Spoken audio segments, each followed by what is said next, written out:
What's up, fantasy managers? Welcome back to another episode of the First Pitch Podcast brought to you by PitcherList.com. My name is Jake Crumpler, and I'll be your host for this edition of the pod. You can follow me on socials at Jake Crumpler and can find all of my work at CrumplerBaseball.com. Let's dive into everything baseball related from Wednesday, September 10th. We'll start it off, as always, with the transactions, injuries, news, and notes from around the league, kicking things off with the bad news. As starting pitcher Luis Garcia of the Astros was placed on the 15-day IL with elbow discomfort. Garcia, having just returned from a 2-year hiatus from Tommy John surgery this year, means that the Astros likely won't rush him back from this injury, which could put his season in jeopardy. I ultimately think that if the Astros do make the playoffs and make it deep enough to need Garcia, I think he will be fine to pitch in the playoffs, but ultimately I don't know that much about Garcia's injury, nor am I a doctor, but it does seem like Garcia probably will be out for the rest of the season, the last 3 weeks, and then should be good for the postseason. In a corresponding move, relief pitcher Nick Hernandez was recalled from the minors. In terms of transactions, outfielder Tommy Edman was activated from the 10-day IL after missing time with a sprained ankle. Edman is likely to see most of his time in center field. That's where he played in his return. However, it was against a left-handed pitcher, so how the platoons shake out in Hollywood will ultimately determine where Edman plays. But with Edman in center field, Andy Pages shifted to left field, which forced Michael Conforto to the bench, allowing Ha-Seong Kim to remain in a platoon at second base with Miguel Rojas. But it was Rojas who started at second base, obviously, against a left-handed starter. So unless Edman continues to play center field against righties, he could see the strong side of a second base platoon against righties, allowing Conforto to remain in the lineup versus righties in left field, putting Pages back in center field and sending Kim to the bench. Next, we have starting pitcher Sean Burke, who was recalled from the minors to start versus the Rays for the White Sox. Burke tossed 4 1/3 innings, allowing 5 hits and 3 earned runs, walking 4 while striking out 5. He induced 12 whiffs with 34% CSW across 68 pitches, and Burke will get the Orioles in his next start. In other White Sox news, third baseman Miguel Vargas was activated from the 10-day IL after missing time with a hand sprain. Vargas will return to being the White Sox everyday third baseman, which will force Curtis Mead to the bench and Brian Ramos to the minors. And lastly, starting pitcher Jameson Taillon was activated from the 15-day IL to start in Atlanta. He had missed a couple weeks with a groin strain, and he looked relatively solid in his return. He didn't make it too deep, though, tossing 4 1/3 innings, allowing 6 hits and 2 earned runs, walking 2 while striking out 2, inducing 3 whiffs with 27% CSW across 79 pitches. But I think Taillon is worth continuing to roster. He's had a pretty solid season and has a good win chance pitching for the Cubs. Also, he gets the Pirates in Pittsburgh up next, and that's a start I will be targeting. In terms of news, starting pitcher Mackenzie Gore is expected to be activated from the 15-day IL today to start in Miami. He has missed some time with shoulder inflammation.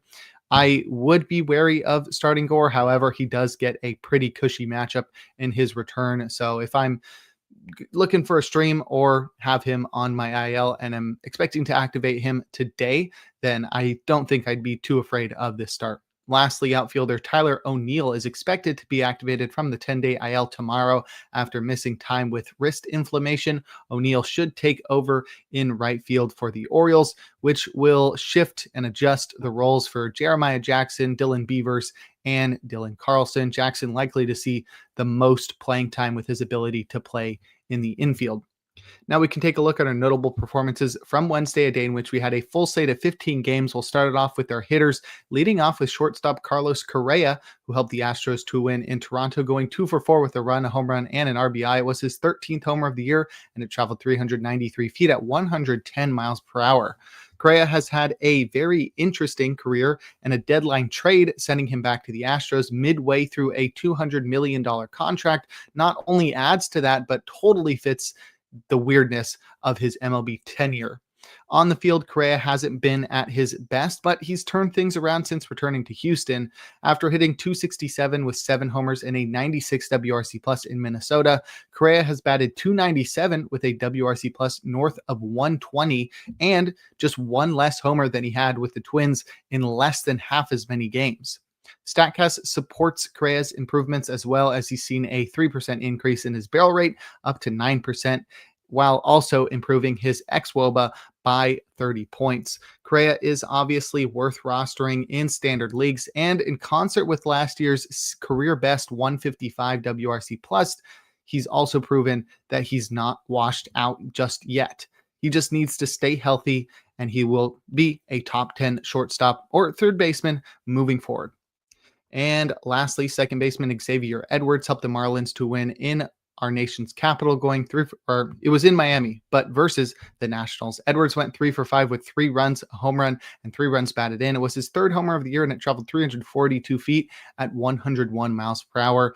Edwards is another player that was forced to move off of shortstop. He now plays second base, and he hasn't really done much to support last year's half-season breakout, but there's still hope he remains fantasy relevant in 2026. After being heavily reliant on his speed and luck on balls in play last year, Edwards has become more adept at impacting the ball and making contact, producing a 109 mile per hour max exit velocity, which is 4.5 miles per hour faster than his previous career high, while improving his hard hit rate. And on top of that, Edwards has drastically improved both his O and Z contact rates, resulting in an elite 94% zone contact rate and 5% strikeout rate that supports his career low 14% strikeout rate.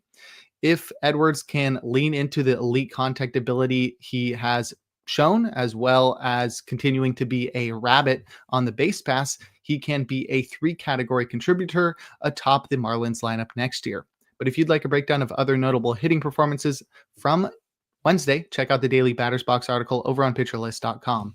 Now we'll head to the mound and check out some notable starting pitching performances, opening with Paul Skenes, who helped he did all he could, but the Pirates lost in Baltimore. Skenes tossed 5 shutout innings, allowing just 2 hits while walking nobody and striking out 8. He induced 12 whiffs with 41% CSW across 64 pitches, and he earned the King Cole on Wednesday as he led baseball with his 41% CSW. And with this electric performance, Skenes became the 4th pitcher this year, following Garrett Crochet, Tarek Skubal, and Logan Webb to achieve 200 strikeouts on the season. Skenes also lowered his ERA on the season to 1.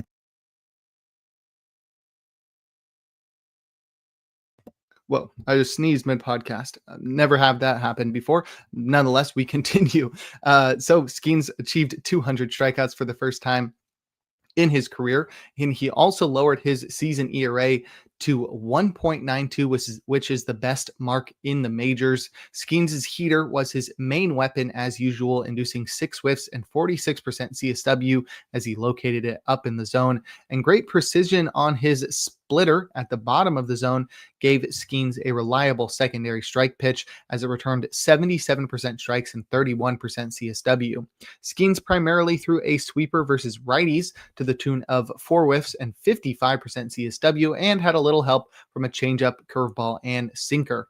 The Pirates are likely to continue to limit Skenes. He threw just 64 pitches in this start, and they'll do that probably through the end of the season as they look to keep him healthy amid another lost season. But Skenes will continue to make the most of those starts and appears destined for the National League Cy Young Award. So there's no question that we're starting him versus the Cubs up next. And lastly, we have Blake Snell, who helped the Dodgers to win against the Rockies, tossing 6 scoreless innings, allowing just 2 hits and 2 walks while striking out 11. He induced 22 whiffs with 38% CSW across 104 pitches and earned the gallows pull on Wednesday as he led baseball with those 22 whiffs.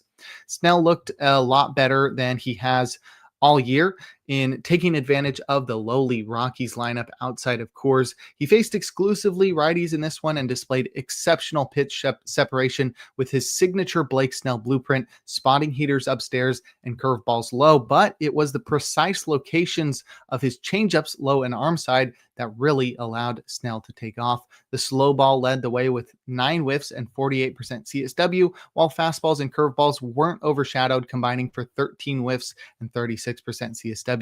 We haven't really gotten a big enough sample size to determine Snell's capabilities in comparison to past seasons. This is his first year with the Dodgers, but he did prove on Wednesday that his ceiling is still immense, even with the caveat that he was facing Rocky Road. But Snell will get a real test of his abilities versus the Phillies up next.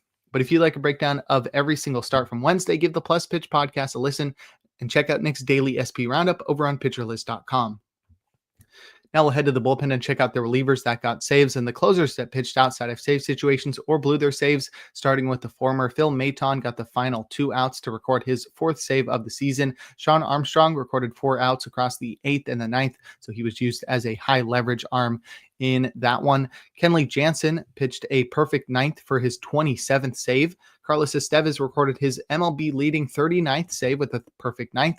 Brian Abreu pitched a perfect 9th for his 5th save. Andrew Kittredge also had a perfect 9th, recording his 3rd save, as he appears to be the go-to option for the Cubs with Daniel Palencia on the IL. Tyler Gilbert recorded the final out of the game for his 1st save. And lastly, Tony Santillan pitched a scoreless 9th for his 6th save. He got the opportunity because Emilio Pagan was resting after pitching on back-to-back days. In terms of closers to pitch outside of save situations or blow their saves, Aroldis Chapman allowed a run while pitching the 9th in a tie game to break his scoreless streak and to take his 3rd loss. Dennis Santana pitched a perfect 9th in a tie game. Calvin Fauché pitched a perfect 9th up by 5 after the Marlins tacked on 3 insurance runs in the 8th. Jeff Hoffman served up a go-ahead solo shot in the 9th to take his 7th loss.